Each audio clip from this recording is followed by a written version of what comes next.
Lahat po ng mga senador ngayon ay nakapag-file na ng kanilang mga salin at si Senador Bongo, yung kanyang net worth ayon dun sa kanyang huling salin na isinabmit as of June 2025, ito'y nasa 32,431,512 and 61 centavos. Ano pong masasabi nyo dito?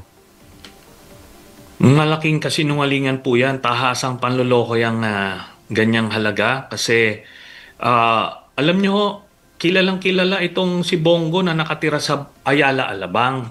Magkano ho ang lote pa lang doon, tapos malalaki po ang size ng mga lote diyan, pati yung kanyang bahay na tinayo. Four floors po yan, 4 na palapag, may elevator pa.